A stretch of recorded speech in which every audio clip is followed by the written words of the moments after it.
खतरे की, या यूं कहें कि महा खतरे की, जिसे अगर रोका नहीं गया तो रूस परमाणु हमले के लिए भी मजबूर हो सकता है। और पुतिन का आरोप है कि अमेरिका ने यूक्रेन में जैविक हथियार इकट्ठा करना शुरू कर दिए हैं और ये हथियार अज़ोव रेजिमेंट के पास भी पहुंच सकते हैं। पुतिन का दूसरा डर तो इससे भी ज्यादा खतरनाक है और जो बाइडेन को तो इसका अंदाजा भी नहीं।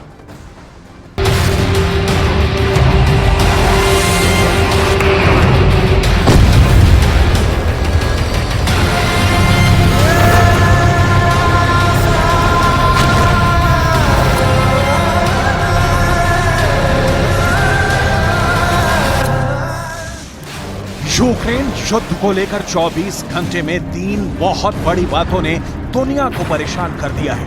युद्ध का सबसे खतरनाक इल्जाम पुतिन ने लगा दिया है। 24 घंटों के अंदर जो बहुत गंभीर बात सामने आई है, उसमें पहली रिपोर्ट, रूस के पास पुख्ता सबूत हैं कि अमेरिका इस वक्त यूक्रेन के अंदर जैविक हथियार के प्रोग्राम पर काम कर रहा है।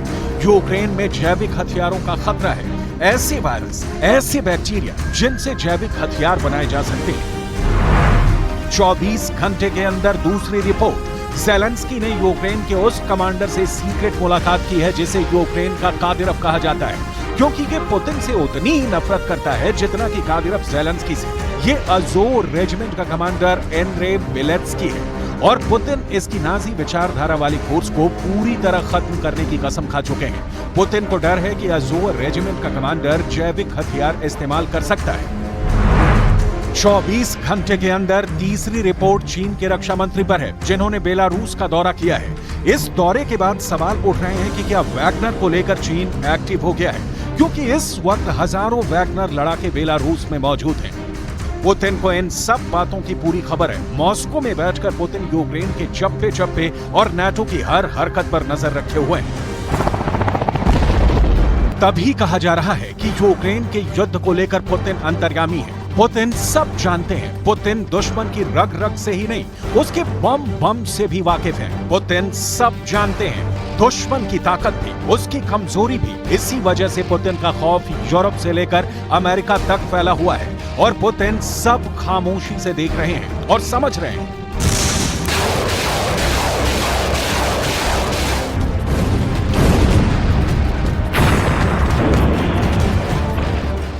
सबसे पहले बात जैविक हथियार की, यानी ऐसे वायरस बम की जो पुतिन की फौज के बीच महामारी फैलाने वाली साजिश कही जा रही है। यूक्रेन इस वक्त लगातार कई मोर्चे हार चुका है, कई हारने की कगार पर है। इसे लेकर रूस ने कहा है कि उसे अच्छी तरह मालूम है कि यूक्रेन बेचैनी में कोई खतरनाक कदम उठा सकता है। रूस का दावा है कि उसके पास ऐसे सबूत हैं जिनसे पता चलता है कि अमेरिका ने यूक्रेन और यूरोप के कुछ हिस्सों में जैविक हथियार एक्टिव कर दिए हैं। रूस का दावा है कि सब कुछ अमेरिका के मैरीलैंड में फोर्ट डेट्रिक से कंट्रोल हो रहा है, जहां अमेरिका का army medical research institute of infectious disease है। यहीं से यूक्रेन में जैविक हथियारों के लैब को कंट्रोल किया जा रहा है। ये बात बताने के लिए पुतिन ने अपने nuclear, biological and chemical protection troops के commander lieutenant general Igor Kirilov को भेजा है, ताकि मैसेज यूक्रेन से लेकर यूरोप के हर शहर और अमेरिका तक जाए। अपनी प्रेजेंटेशन में जनरल इगोर ने मैप दिखाकर बताया कि अमेरिका दुनिया में कहां-कहां जैविक हथियारों की लैब चला रहा है। रूस का डर यह है कि अगर ये जैविक हथियार ज़ेलेंस्की के कंट्रोल से बाहर निकलकर अज़ोव रेजिमेंट के पास पहुंच गए तो इनका सीधा हमला रूस की फौज पर होगा, और अगर ऐसा हुआ तो पुतिन के पास जवाबी हमले के रूप में टैक्टिकल परमाणु हथियार ही बचेगा। क्योंकि जैविक हथियार होते ही इतने खतरनाक हैं, ये बहुत तबाही मचाते हैं। किसी भी बड़े इलाके में इनका इस्तेमाल पूरी आबादी को बीमारी फैलाकर खत्म कर सकता है।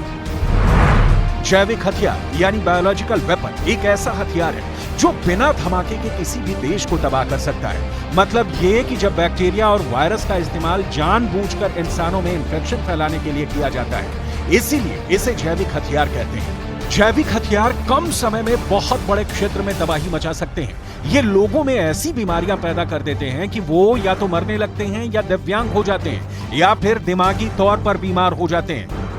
जैविक हथियारों को लेकर पुतिन का यह इल्जाम इसलिए भी गंभीर हो जाता है क्योंकि ज़ेलेंस्की ने नाजी विचारधारा वाले अज़ोव रेजिमेंट के कमांडर से मुलाकात की है। ज़ेलेंस्की बहुत खामोशी से डोनेट्स्क के मोर्चे पर गए और वहां उनकी अज़ोव कमांडर से एक मीटिंग हुई। यहाँ ज़ेलेंस्की और अज़ोर रेजिमेंट के कमांडर एंड्रे बेलेत्स्की को देखा जा सकता है। अज़ोर रेजिमेंट वो मिलिशिया है जिसमें यूक्रेन की सेना से भी खतरनाक लड़ाके हैं। पुतिन इन्हें नाजी विचारधारा वाले आतंकवादी बताते हैं और उनके स्पेशल ऑपरेशन में यूक्रेन की इसी फोर्स को पूरी तरह खत्म करने की बात बार बार कही जाती है। अज़ोर रेजिमेंट पुतिन की सबसे बड़ी दुश्मन है और पुतिन भी नाजी विचारधारा वाले इस फोर्स को पूरी तरह खत्म करने की कसम खा चुके हैं। पुतिन को अब डर है कि अज़ोर रेजिमेंट का कमांडर जैविक हथियार इस्तेमाल कर सकता है, क्योंकि ज़ेलेंस्की भी इसके साथ खुल्लम खुल्ला नजर आने लगे हैं।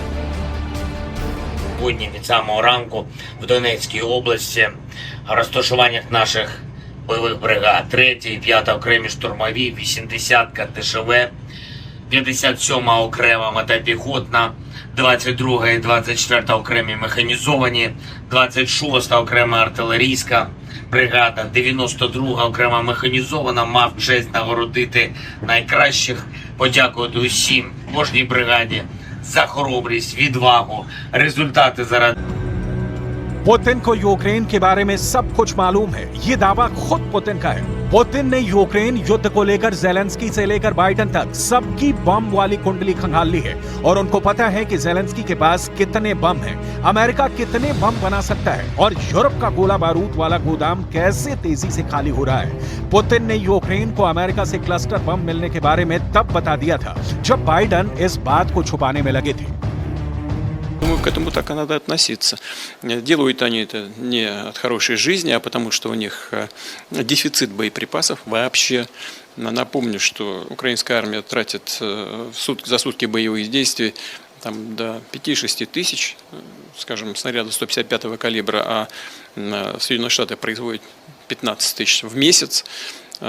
У них не хватает, и в Европе уже не хватает. Но не нашли ничего лучшего, как предложить использование кассетных боеприпасов. क्लस्टर बम यानी वही खतरनाक धमाके वाला हथियार जो बहुत बदनाम है, आधी दुनिया जिससे नफरत करती है, लेकिन अब वही क्लस्टर बम देना ज़ेलेंस्की से ज्यादा अमेरिका और यूरोप की मजबूरी बन गया है।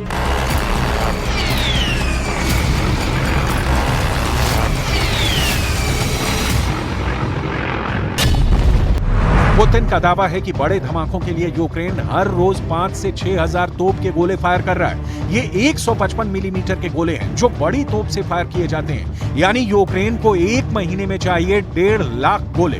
पुतिन के मुताबिक अमेरिका पूरे महीने में ऐसे सिर्फ 15,000 गोले बनाता है। ऐसे में वो यूक्रेन की डिमांड कैसे पूरी कर सकता है?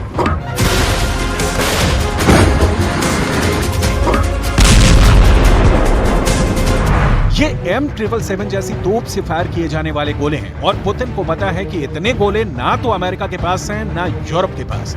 इसीलिए वो ज़ेलेंस्की को क्लस्टर बम देकर तबाही वाली डिमांड पूरी करना चाहते हैं। यानी पुतिन को पता है कि ज़ेलेंस्की के पास कितने गोले हैं, उनका स्टॉक कितना भरा है। पुतिन जानते हैं कि यूरोप के हथियार खत्म हो रहे हैं, नाटो का हथियार गोदाम दिवालिया होने जा रहा है। पुतिन को यह भी पता है कि अमेरिका की फैक्ट्री में कितने बम बनते हैं। कह सकते हैं कि पुतिन के पास पेंटागन का हर सीक्रेट मौजूद है।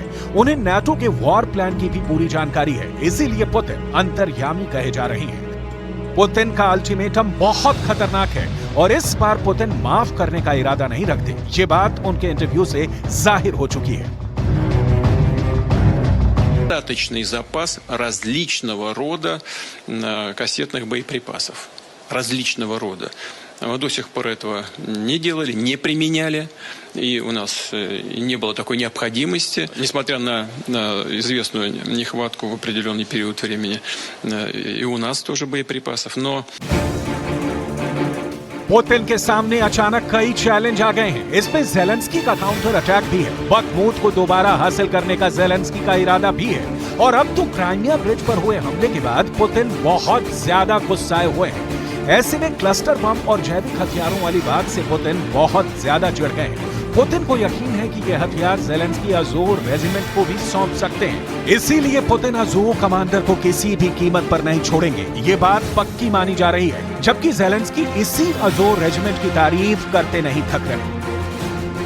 ОТУ «Солидар» поспілкувалися з командирами бригад та батальйонів, тими, хто в боях, про їхні фронтові потреби. Завжди є загальна картина, є звіти по кожному напрямку, по кожній бригаді, але важливо говорити з воїнами напряму безпосередньо про досвід війни тих, хто на позиціях. जेलेंस्की को अब नाटो से फिर से हथियार मिलने लगे हैं और छोटे छोटे मोर्चों पर जेलेंस्की के लिए कुछ खुशखबरी भी है। ये डोनेट्स्क का एक गांव ओरोजेन है और यूक्रेन के उप रक्षा मंत्री ने दावा किया है कि इसे रूस से आजाद करा लिया गया है। वैसे ऐसे दावे कई बार भड़कोलेपन साबित हुए हैं क्योंकि रूस ने दोगुनी रफ्तार से वापस अटैक करके इलाकों को फिर से कब्जा किया है। ऐसा बखनूर, ज़पोरिज़िया और खेरसॉन के कई मोर्चों पर हुआ है। लेकिन इस फ्रंट पर जेलेंस्की की फौज जश्न मना रही है। रूस के सैनिकों को खदेड़ कर उसे लग रहा है कि जैसे पूरा यूक्रेन आजाद करा लिया है।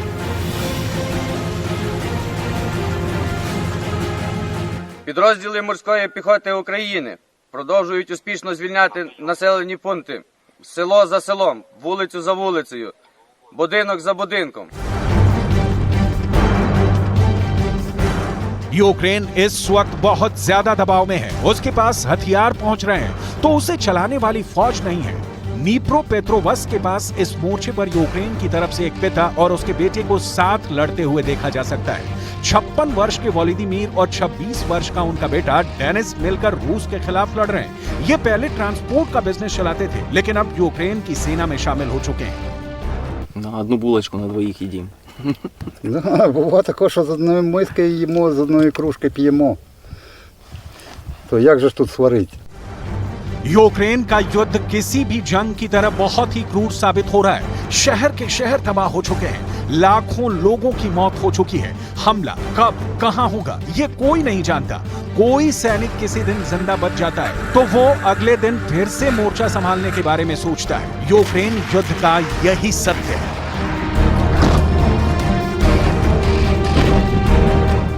पश्चिमी मीडिया में छपी एक रिपोर्ट से सनसनी मच गई है। रिपोर्ट में बताया गया है कि रूस के राष्ट्रपति पुतिन ने नेटो को 31 टुकड़ों में तोड़ने का प्लान तैयार कर लिया है। पुतिन ने एक ऐसा वॉर प्लान तैयार किया है जिसमें 48 घंटे में नेटो को नष्ट किया जा सकता है। और ये दावा किसी और ने नहीं बल्कि अमेरिका के राष्ट्रपति रहे जॉन एफ कैनेडी के भतीजे रॉबर्ट एफ कैनेडी जूनियर ने किया है।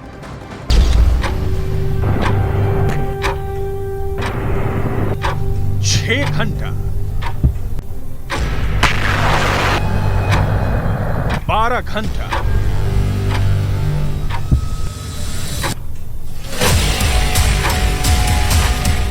18 घंटा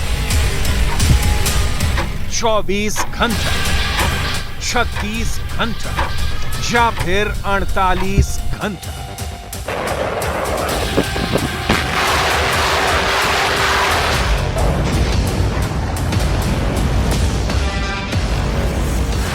रूस की सेना कितने घंटे में नाटो की सेना को खत्म कर देगी?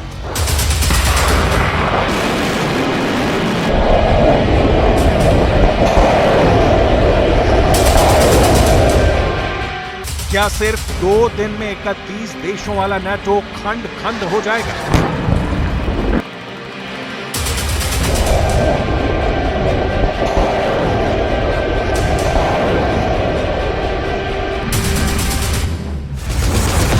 क्या सिर्फ 2 दिन में रूस के हथियारों से नाटो का सर्वनाश हो जाएगा?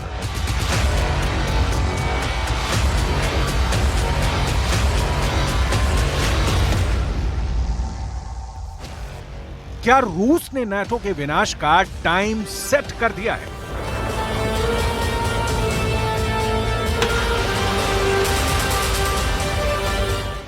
क्या यूक्रेन युद्ध तो सिर्फ बहाना है? पुतिन का मकसद नाटो को फंसाना है? क्या पुतिन ने यूक्रेन युद्ध के बहाने पूरे नाटो को अपने जाल में फंसा दिया है? क्योंकि अमेरिका में यह भी आवाज उठने लगी है कि यूक्रेन युद्ध के नाम पर नाटो को फंसा दिया गया है। दावा किया गया है कि नाटो को युद्ध में घसीटकर रूस लगातार उसे कमजोर करने में लगा है। यह दावा किसी और ने नहीं बल्कि अमेरिका के राष्ट्रपति रहे जॉन एफ कैनेडी के भतीजे रॉबर्ट एफ कैनेडी जूनियर ने किया है। Robert F Kennedy junior America में राष्ट्रपति के चुनाव की तैयारी कर रहे हैं। वो डेमोक्रेटिक राष्ट्रपति पद के उम्मीदवार के तौर पर अभियान चला रहे हैं। रॉबर्ट एफ कैनेडी जूनियर ने भयावह परमाणु युद्ध की चेतावनी जारी की है। इनका कहना है कि पुतिन नाटो को नष्ट कर सकते हैं। रॉबर्ट एफ कैनेडी जूनियर का दावा है कि यूक्रेन एक प्रॉक्सी वार है। नाटो को रूस के साथ युद्ध में घसीटा जा रहा है। नाटो कमजोर हो रहा है और अब हम परमाणु युद्ध के कगार पर हैं। Robert F Kennedy junior America के 35वें राष्ट्रपति जॉन एफ कैनेडी के भतीजे हैं। जॉन एफ कैनेडी के अमेरिका के टेक्सास राज्य में 22 नवंबर 1963 को हत्या कर दी गई थी। कैनेडी की हत्या को लेकर समय समय पर कई खुलासे हुए हैं, लेकिन उनकी हत्या के पीछे का कारण क्या था, ये आज तक साफ नहीं हो पाया है। उसी जॉन एफ कैनेडी के भतीजे रॉबर्ट एफ कैनेडी जूनियर के बयान ने पूरी दुनिया में सनसनी मचा दी है। उनका दावा है कि पूरे नाटो को युद्ध में घसीटा जा रहा है और ये नाटो को नष्ट करने जा रहा है, क्योंकि अंततः मुझे नहीं लगता कि नाटो में शामिल कई देशों के पास इतनी हिम्मत है